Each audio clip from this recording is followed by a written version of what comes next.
Good afternoon, everyone. Good afternoon, and thank you for taking a little time out of your day to talk about multifamily. It's near and dear to my heart, and hopefully many hearts here. Along with Eric Silverman and myself, we welcome you to hearing two grizzled veterans spend some time talking about multifamily, owning and managing smarter.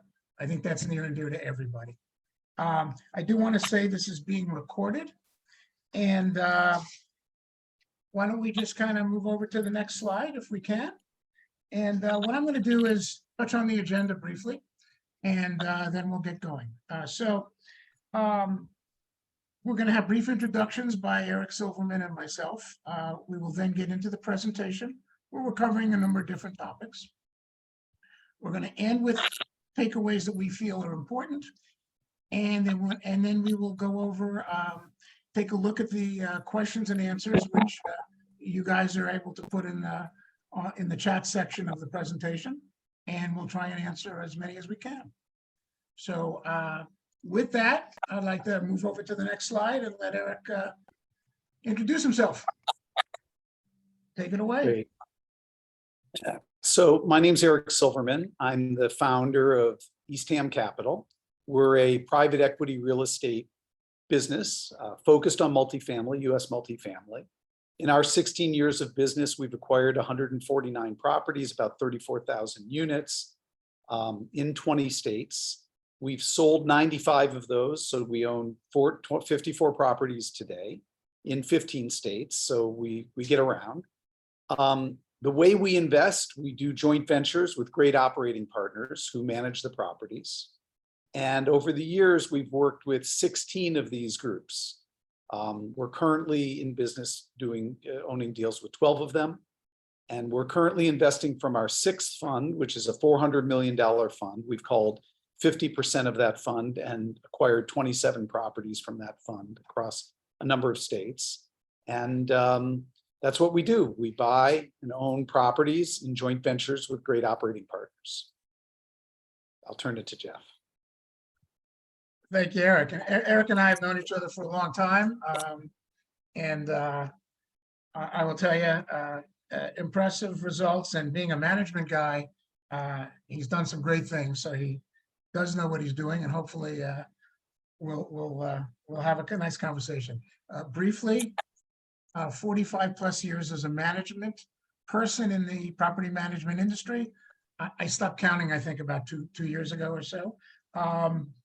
I've been fortunate in really 30 of the last 35 years to have been lead officer for property management firms, ranging from companies the size of 2,000 units to 18,000 units in total.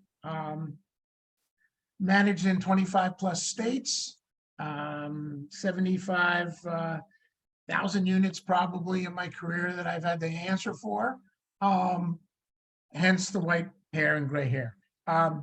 Love the business so much that almost 2.5 years ago, I started a consulting business, Goldshine Management Consulting, which focuses on property and asset management.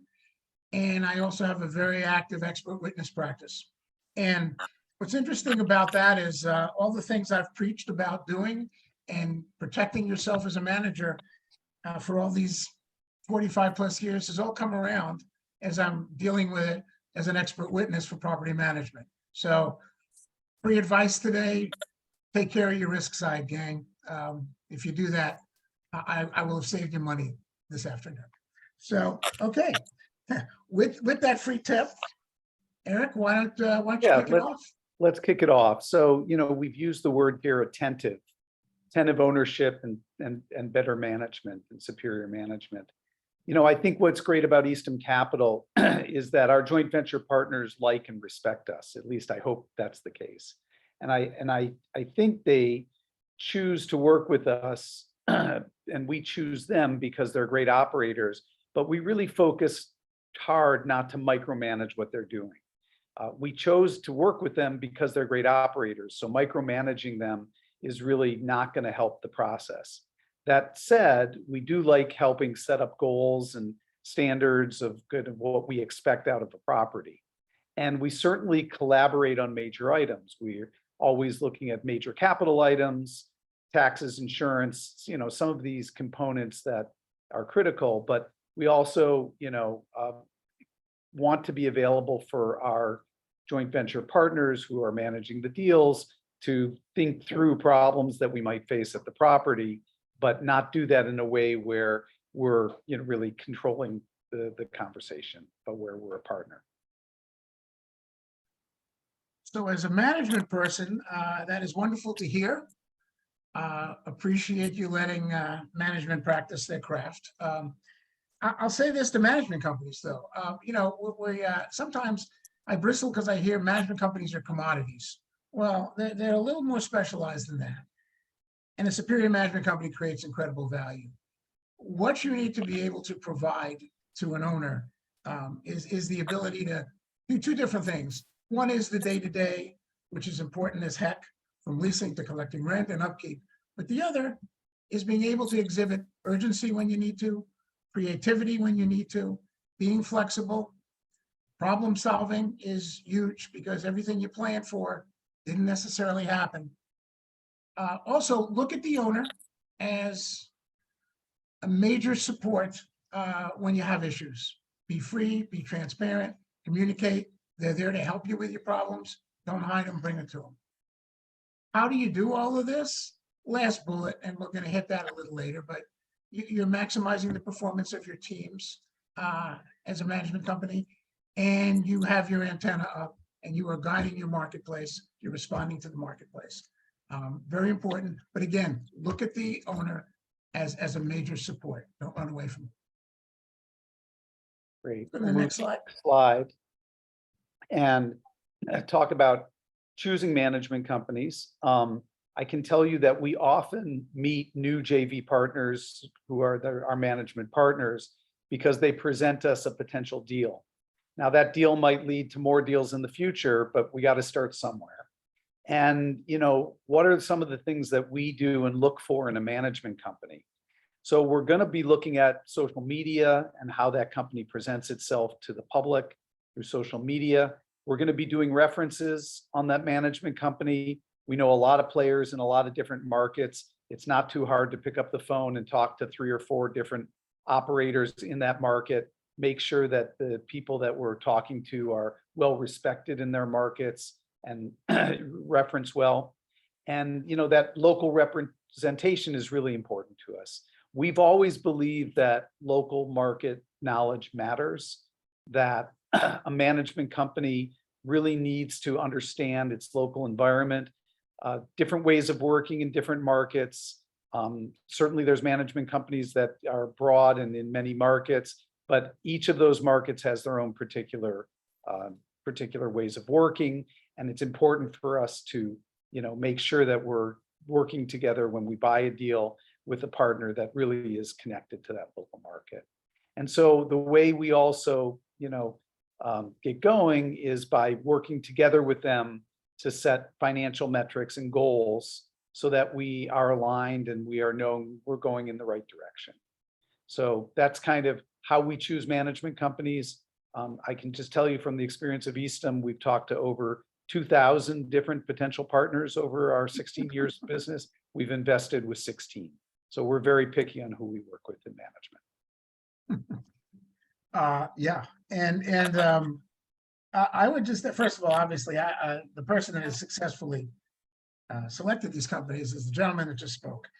As that management person, though, I would add this, and I think it's important, listen carefully. Obviously, if you're able to get an in-person meeting, I think it's crucial. If it has to be on Zoom, okay.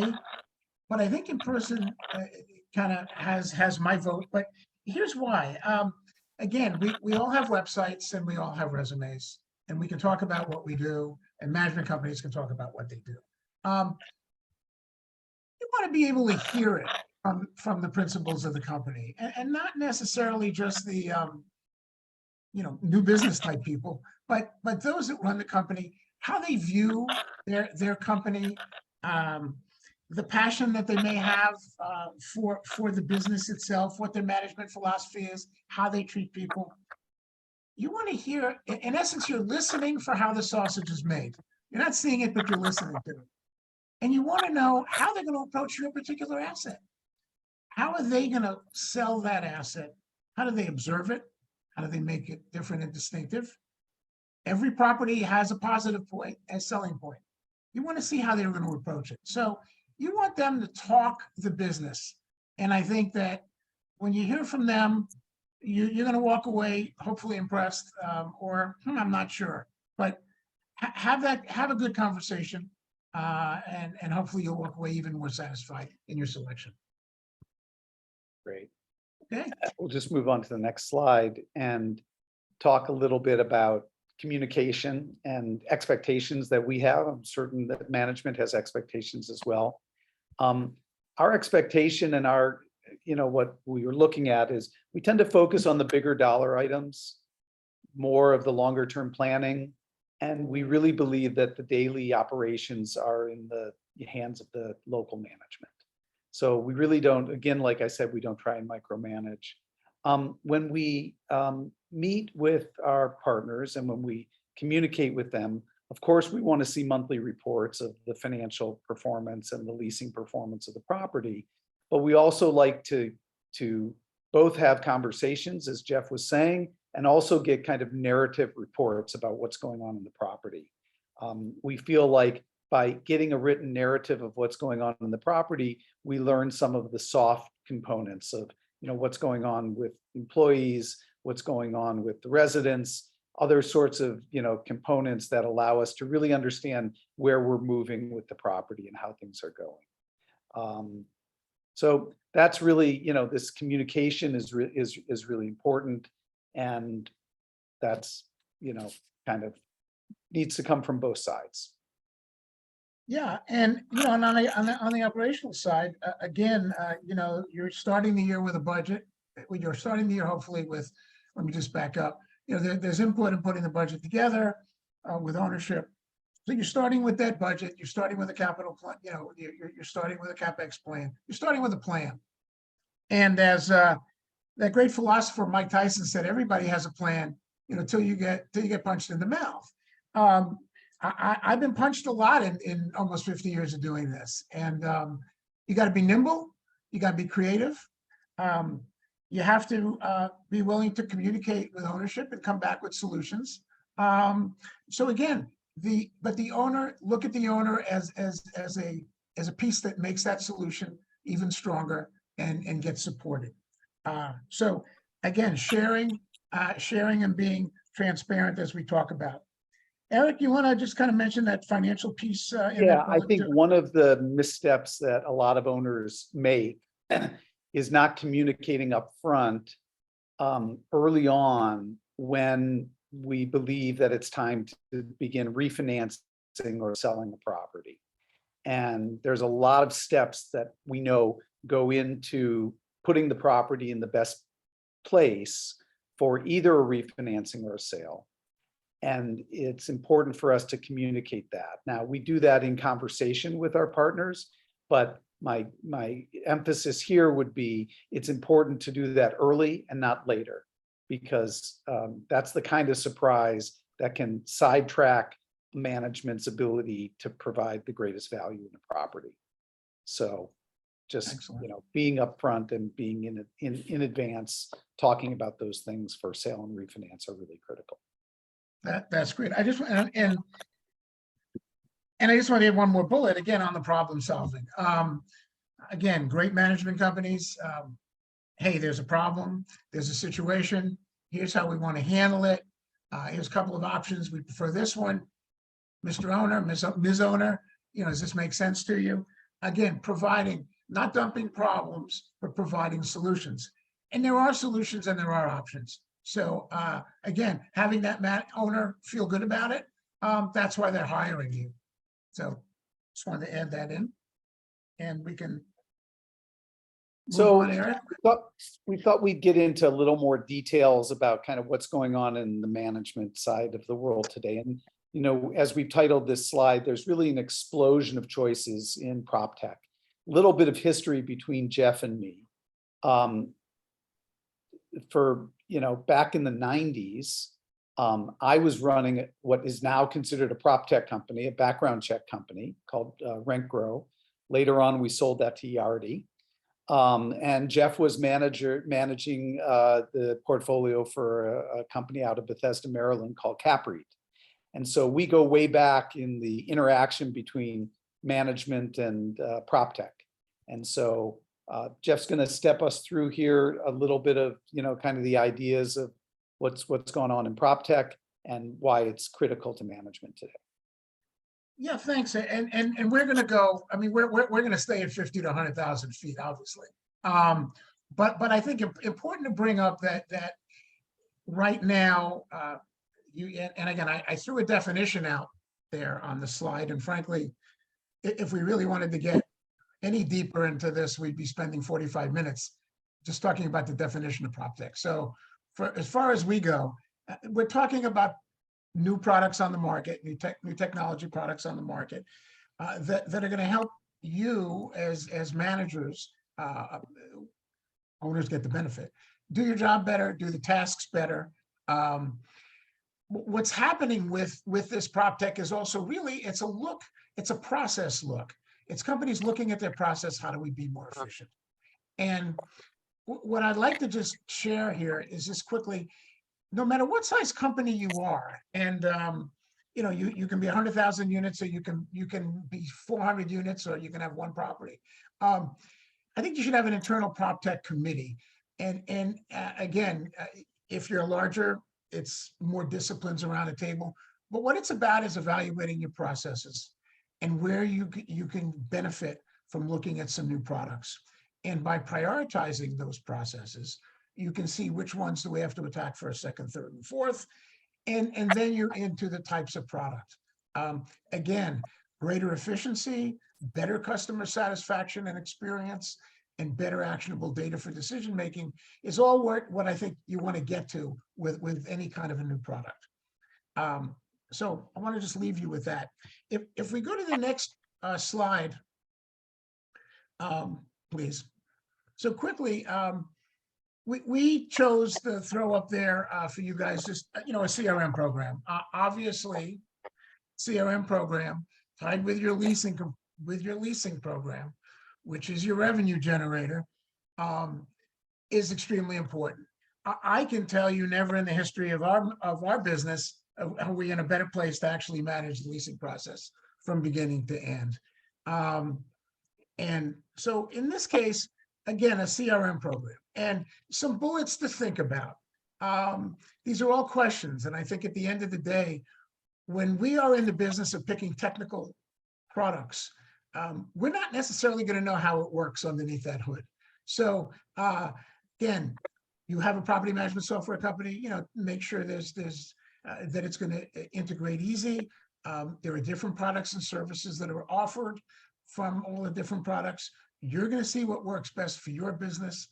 And from marketing to tour scheduling to customized reporting to probably among the most important, which is lead follow-up and managing and make sure that's happening. You're going to make a selection that works best for you. It's an important kind of thing. And so we just kind of threw this out there as to me, maybe a better way to try and manage this explosion, as we call it, of so many new products. So just some thoughts to think about. Great.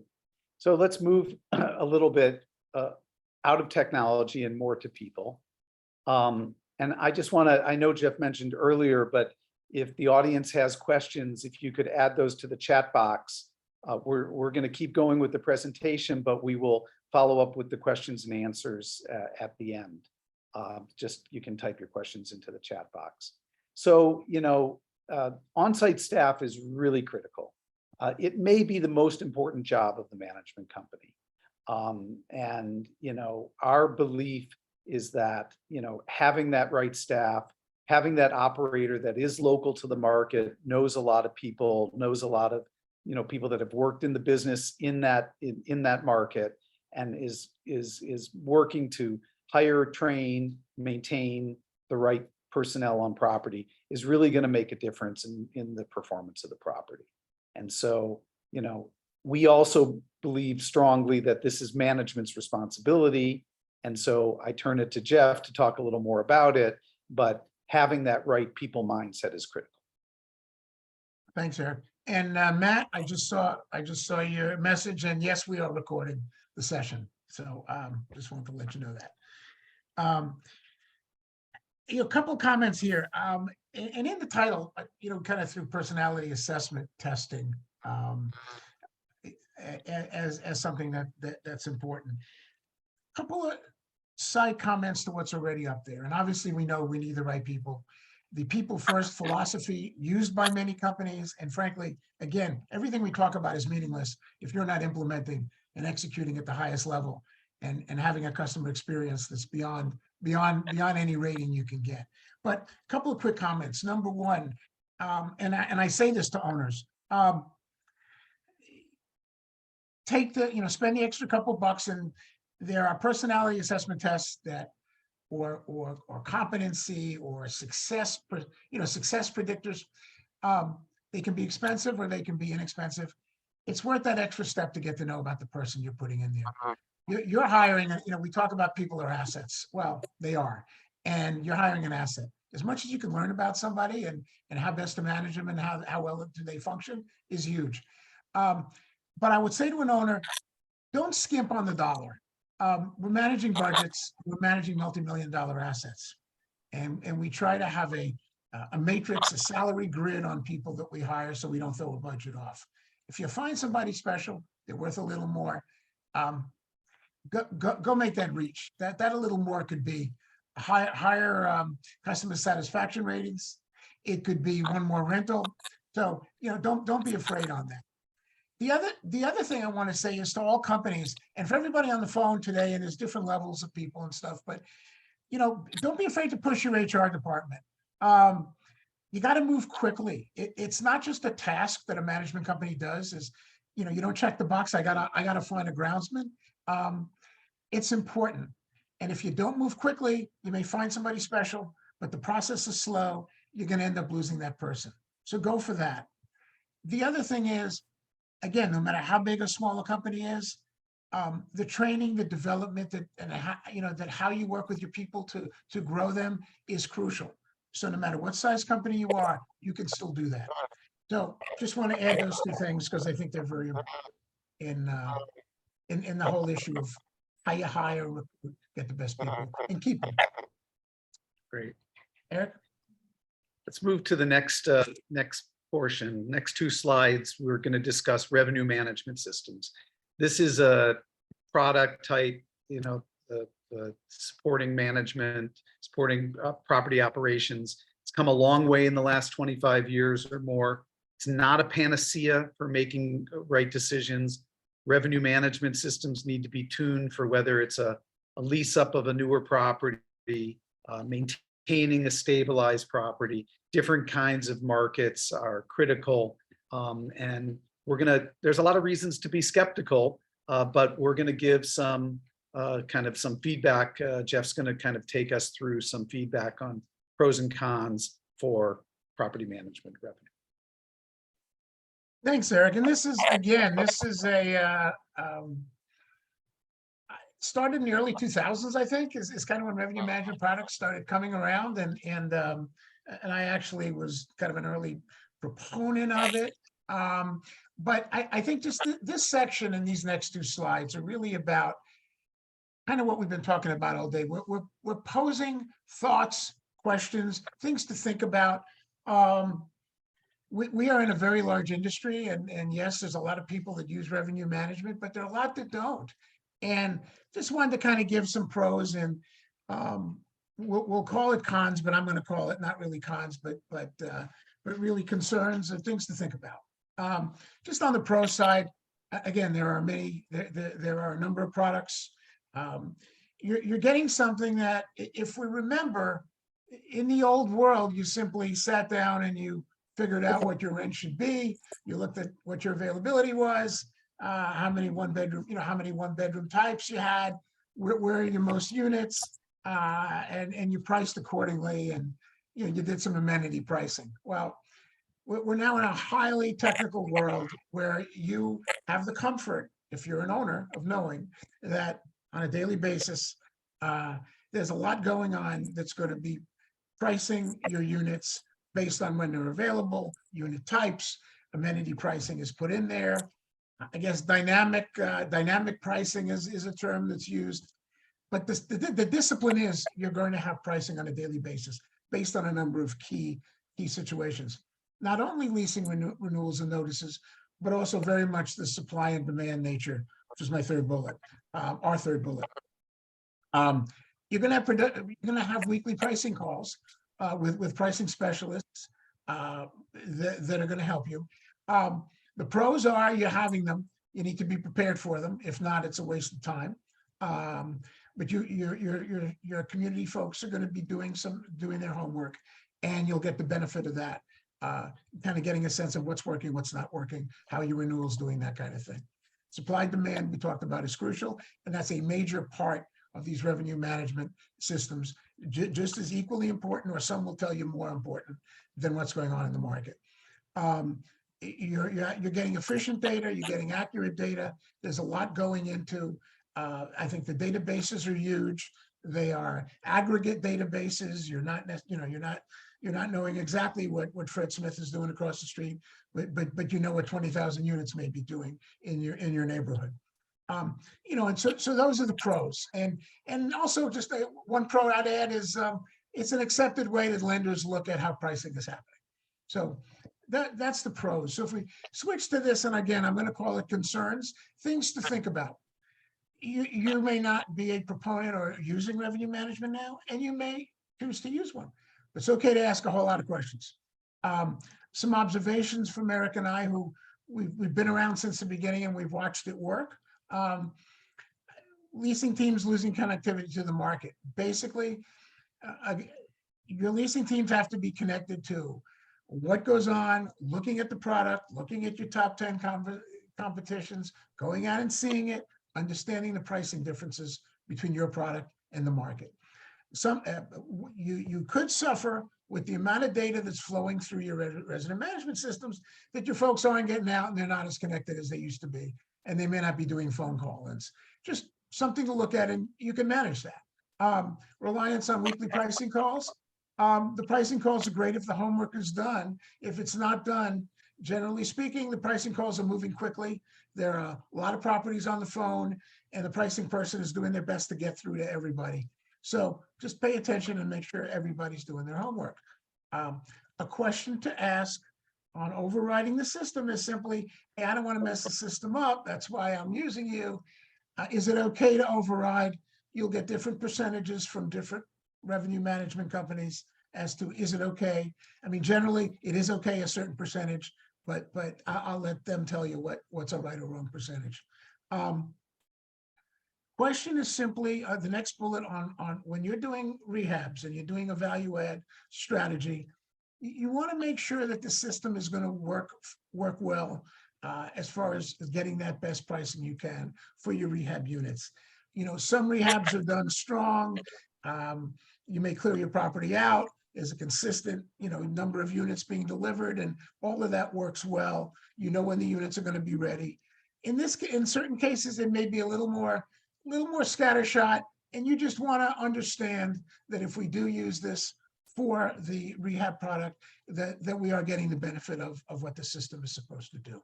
It's a simple question, and you're spending a lot of money on rehab, so you want to know that this is going to work. Today is 2023, but Eric and I remember back in 2008 or 9, and question to ask is, when markets get a little softer, and originally the revenue management concept, was that of not necessarily, it was more of maximizing revenue than optimizing revenue.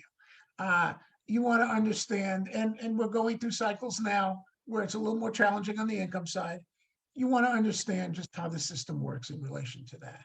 Yeah, and I'll just say, get some relevant experience. So during the great financial crisis back in 8, 9, 10, we saw revenue management systems driving pricing down maybe too quickly. And some of the properties that we owned that weren't on revenue management systems were able to maintain pricing a little better than their competition, but then the competition kind of leaped ahead in the wrong way, cutting price. And, kind of the opposite of that was what we saw in the last couple of years as we came through and then out of COVID, where we saw these very large rent increases. And so I feel like we're in a period of time right now where we need to continue to be a little skeptical of the revenue management systems, because we're in a period of time where things could start moving, more negatively. Maybe they have already in some markets. And it's really important to, kind of understand what your property or your revenue management system is telling you, but also to use your own human intelligence to make sure that you're making the right decisions on rents. Well said. Great. Let's move to the next slide. So, near and dear to our heart is net operating income, revenue minus expenses. And, we're seeing a lot of cost increases across the board at our properties: insurance, taxes, wages, et cetera. So, a lot of the headline news that you're, might read in the paper is the rent inflation and how landlords are, kind of doing so well with all these big rental increases. Well, some of that is being offset by this fast growth in expenses. And we're also, I would say, probably moving to a time right now where, rents aren't going to increase typically at these very fast rates. But the taxes, insurance, and other large capital items are going to keep going. So it's now really an especially important time to be watching NOI and managing NOI, because that's how we create value on properties. I think that, cap rates, kind of go up and down, but you can generate more profitability on your properties by generating more NOI, and it's becoming more difficult. Thanks, Eric. And I would just only add, and again, here's, the secret is when life is good and income is booming, sometimes the expenses get a little less focused than they should. So it's going back to our title today of managing smarter. On the day-to-day expenses, it's taking some different, more active approaches. You're managing the vendors obviously is important, but basically, all your service providers, you should be bidding every year to make sure you're getting the right services and pricing.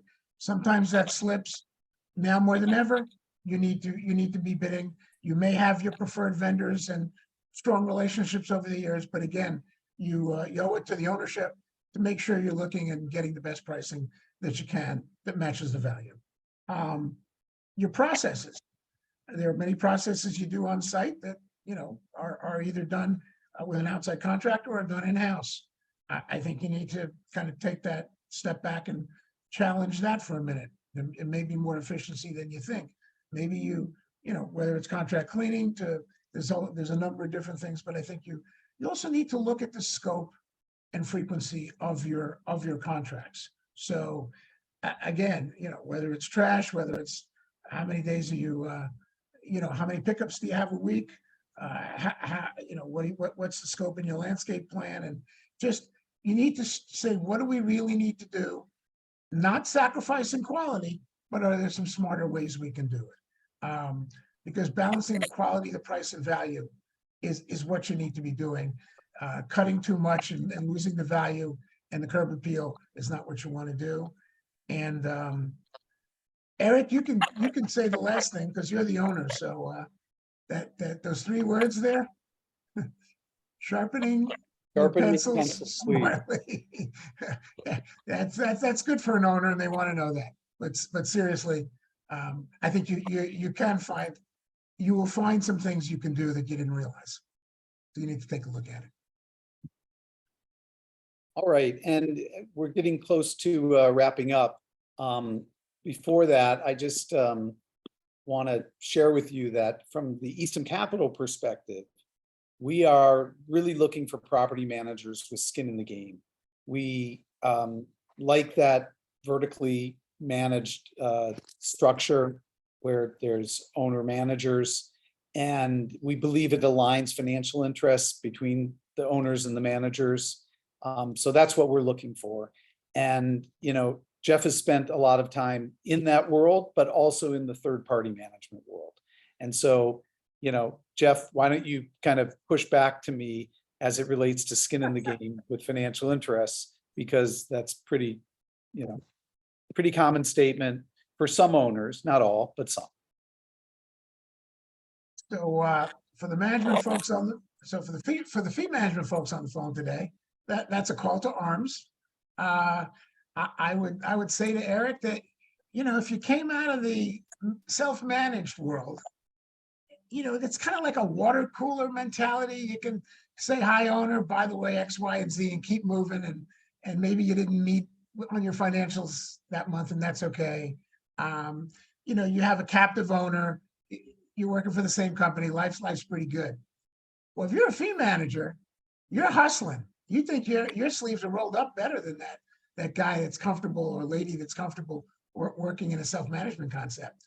The fee manager knows they can lose a contract if they're not truly on top of what's going on in that market. How are we getting the best people? We got to be real creative, because that owner, if they're third party and I don't know them or work for them for 20 years, they're not going to be as understanding when things don't go right. So I can hustle quicker and be more nimble. So, little point counterpoint on that. So, but on a friendly way, hey, I would like to be that third party guy to knock on Eric's door and try and do a presentation and see what I can get. We'll always talk. We'll always keep talking. So, for takeaways, as we wrap up here, and we're certainly open for Q&A, I think the highlights are communications, so that owners and managers are speaking with each other, whether it's third party or whether they're, invested together. And aligning interests, again, regardless of third party, is critical. I mean, these are critical business steps that we think are sometimes overlooked. So, focus on the alignment of interests, focus on the fact that the goal is to get that property performing well, generate profits, and be a success. And really not just for the owner, but for the residents and for the community. So those are kind of a couple of the takeaways we want to make sure we share. Jeff, you want to wrap us up? Yeah, thanks, Eric. And I did creative thinking or reach for the distinctive. You can talk the industry and do all the tasks and everything else, but things are changing. They're changing rapidly. You got to reach past your comfort zone. And I think that's how you get there. And you do that by being creative. Still have to do everything you have to already do, but this is an add-on. And I think that makes you different. The other thing is, it all doesn't make a difference if you don't have the best people that care, have the expertise, willing to learn, to be your front line. You need that front line. And the percentage of success of really getting close to that, close or superseding what the owner wants, is having that top people. You can have a great asset, but if the execution isn't happening, and the creative thinking isn't happening, you'll be disappointed. So, best people first. Go, and that's what we wanted to cover. But I know there are some questions. And first of all, there's how you can contact either one of us. Website and emails for Eric and myself. And really appreciate that you guys took this time today. But if we can, why don't we look at some questions, Eric? Absolutely. We got one right when we started, and I'll hit one off on. The question was, how important is policy and procedures manual or standard operating procedure? How is it most effective? I'll take that one. I've written some P&P manuals in my life, and I was involved with one a couple of years ago and helping with a number of other authors. So I totally understand this world, and I would simply say, I'd say very important.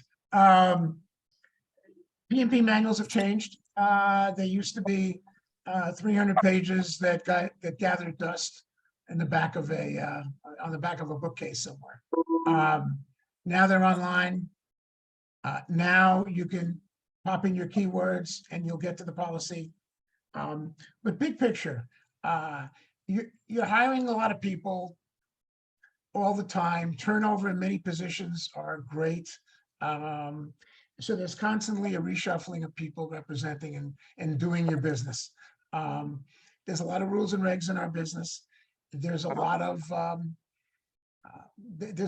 topics. I will tell you that proper policy and procedure manuals today could have 85 to 100 basic topics. But if you really got into everything, you could end up at 200 plus topics. So there's a lot of things. It's what's important for an owner as to what they want to convey. It is used to keep uniformity and consistency for an owner. It is used to understand where are your rules and regs that are serious, that are laws, and you need to act in a certain way. And I will tell you that in the world of emergencies and risk management, it is a huge benefit. You have to have that P&P manual, but you have to adhere to it. Because if you don't adhere to policies and procedures, just having it in the manual may get you some brownie points. But if you're not following it, so that's an important piece to know. So yes, I think it's very important, whether you're a small company or a large company, a playbook can be very good for somebody running 500 units or 700 units. So it really runs the gamut. If you had any further questions, I'd certainly love to chat about it. I know enough about it, and it is important. And thanks for that particular question. Jeff, we have another question that I'll take on, which is, what are some of the best practices for establishing effective lines of communication between property managers and owners? And I'll just say that, from our perspective as investor owners, there's a transition that comes about when, initially our acquisitions team is working hard on acquiring a deal. And then there's that transition once we buy it to move to our asset management team. And so that transition where you get the right people in each group speaking to each other, oftentimes on an acquisition, you have different people leading that charge than you have once you have the property up and running and stabilized. So it's really important to set the lines of communication early on, once you own the property and once the management company has come into place. So that is one of the ways, just making sure that that transition is handled correctly. Good, thank you. We have another question here about virtual assistants and will they reduce on-site staff and leasing staff. Jeff, I have some thoughts before you start. Yeah, I'll take a shot at it. Thanks, Scott. Nice to meet you, and good question. I don't think it'll ever replace.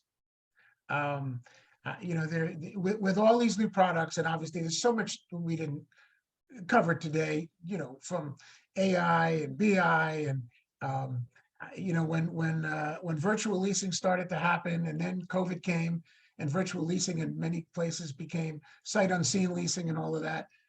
The first question the owner is always going to ask is, how many people can be replaced? There's a strong philosophy that this is still a high touch business. And the kinds of things that you could gravitate to in the tech world can make things be done better, but not necessarily replace. I know that there are a lot of companies currently looking at various kinds of different, frankly, moving toward a centralized leasing concept. That's another one. And then, okay, so if we do that, can we replace people? Well, no, your people can work more on the customer experience side, because if your ratings aren't good, people are looking, and that's only going to hurt you, and they may not even show up at your door. I think the virtual assistant concept is great. There's a lot of data input in so many processes that organizations have, and to be able to look at an optional way to do this, to be able to perhaps lift the level of the work that your folks are doing, can be helpful and they don't have to be involved in some of the tedious stuff. So I clearly think virtual assistants are needed or used.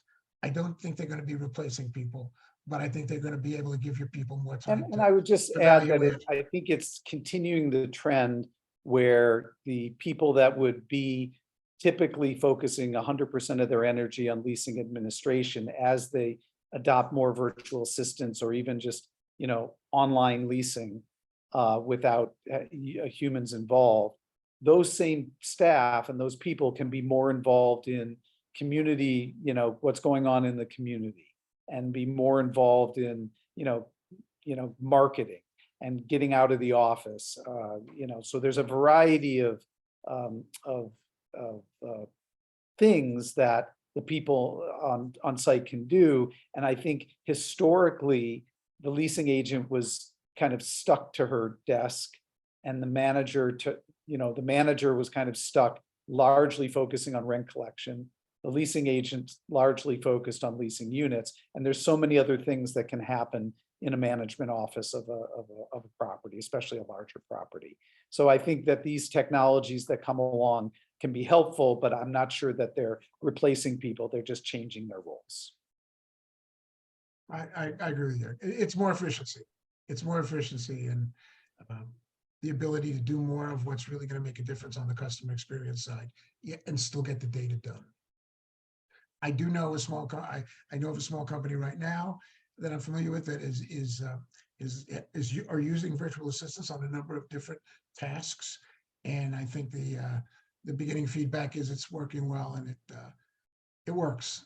So careful planning and how you want to use them, but a good something very, very good to explore.